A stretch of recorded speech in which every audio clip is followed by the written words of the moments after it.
This time on Distant Shores, we look at how to plan a comfortable Caribbean cruise, explore lovely Saba, and sail overnight to the BVI. Welcome back to Distant Shores. I'm Paul Shard, and this time we're doing a cruise around the Caribbean. And this part of the southern Caribbean, it's a great area for cruising, but it's right out in the open waters, using the PredictWind software to look at potential routes and the conditions along the way. We've downloaded this report onto PredictWind.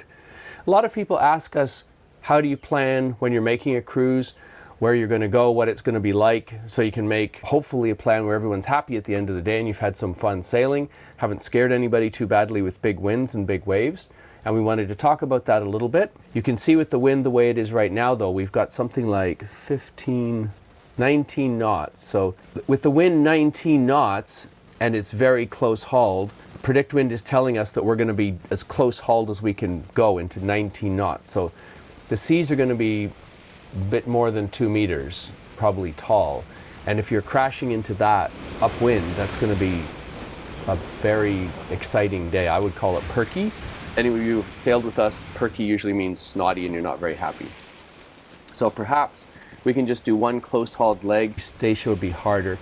Or we could even cheat and go back around to Anguilla, back up north. So that might be a good idea. Because that way we don't have dead on the nose, then we can sneak around Anguilla the next day and just do a short leg around to St. Barts. So that kind of does a couple of shorter legs while the wind's a bit stronger on the nose. So we'll just take a look at this passage, which we're going to be doing, get some footage showing what it's like if you're sailing close hauled into about, say, 15 to 19 knots of wind.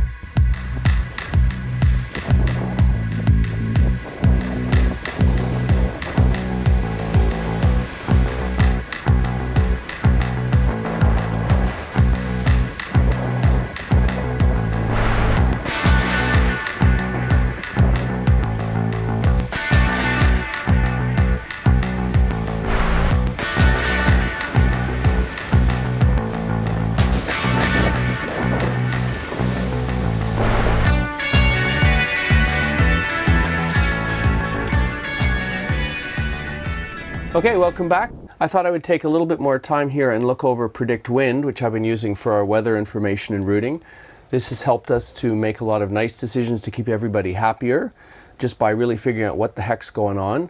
I've entered our starting point and ending point, and PredictWind calculates the best course for the forecast wind and for our type of boat. And I can shift the departure time for a more comfortable trip. You can see here on this table it's saying that we will be going upwind 57, 55, quite a big percentage of the time is going to be spent going upwind, and then a similar percent reaching and absolutely nothing downwind. Then it also tells you the most strength, your wind strength you're going to see, and then here it's showing you the other tables, whether you're doing the PredictWinds model, the GFS model, the European model of weather, so you can figure out what the conditions are going to be like. I find this really helpful. Okay, this time we're going to be heading on from St. Barts, more downwind towards Saba. I just downloaded a new forecast, so we see it's saying it's going to be a little bit reaching, but mostly downwind. The different weather models predict we've got 77, 50, 80% of our time will be spent downwind. So that's either dead downwind, we may need to get out the poles, or if you have a big spinnaker or something. And since the wind is going to be probably the same 18 knots, something like that, it's going to be really feel like quite a light day. It's going to be so different than the other day. Heading upwind into 17, 18 is going to be quite different. Take a look at the map. Yeah, the wind's similar. The wind is coming there from the east, basically, and then we're going to be heading on a broad reach down to Saba.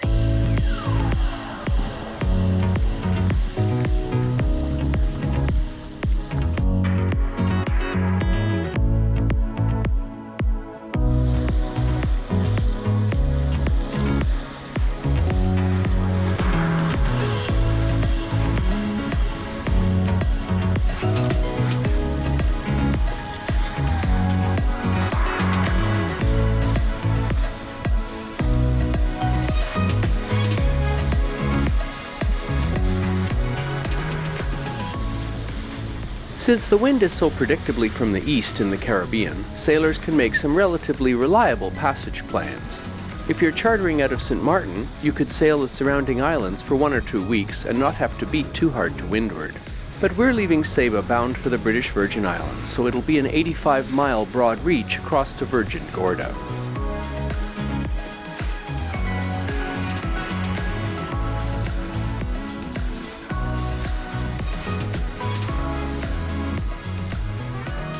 So far, our only harder upwind has been behind the protection of St. Martin and Anguilla, followed the next day 33 miles sailing on a close reach to St. Barts, then the broad reach 30 miles to tiny Saba.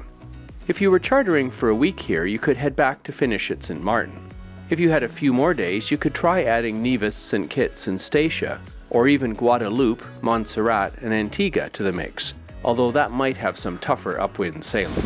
We tried to clear in at Saba. We're just motoring around the corner of the island here. Saba, you have to check in like normal and register at the park, but there was no customs or immigration because they were at the airport. So we're going to go and pick up one of the moorings and see if we can check in later. What a dramatic looking island. We were here 10 years ago and looking forward to see how it's changed.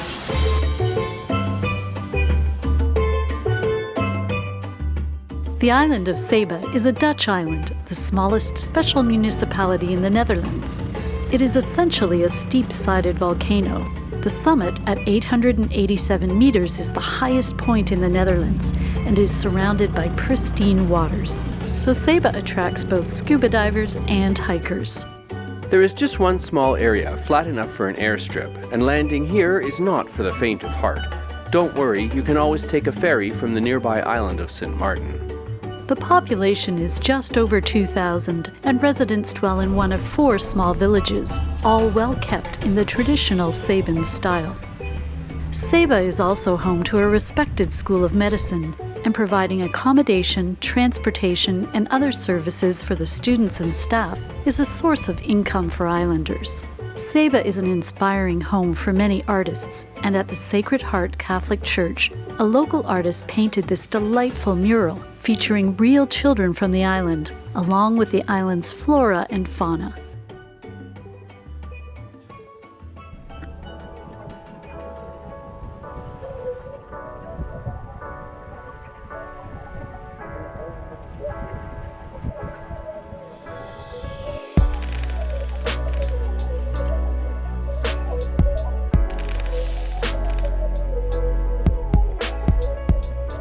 Walking these local paths takes you back to the days not too long ago when there was no road access on the island. Until the mid-20th century, everything and everyone arriving at Saba climbed up this staircase. Then an enterprising islander took a course in road building, and the islanders built the road themselves that descends down to the port.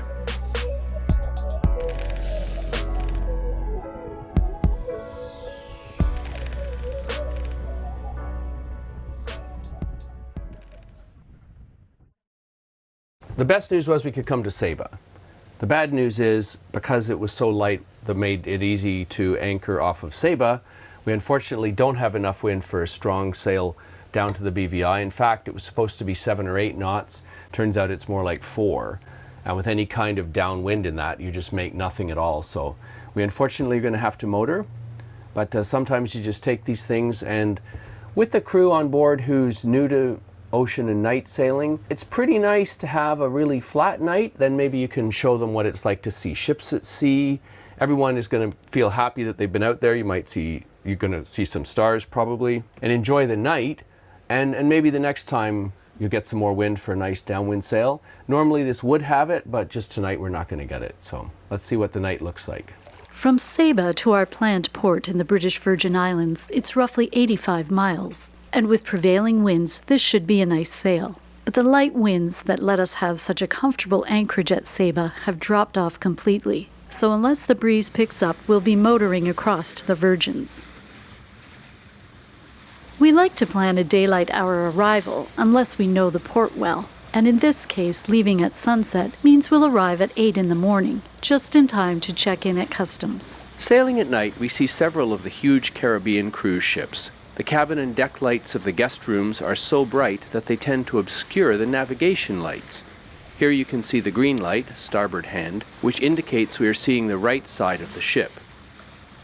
Then we spot a smaller boat that is showing her port, red light. Since we see her left side, we know she is traveling from right to left. The 3 white lights up above are also quite important, since they indicate the boat is towing something over 200 yards astern. In this case, we can't see any light on the barge they must be towing. We just know we have to stay well away from whatever's behind her.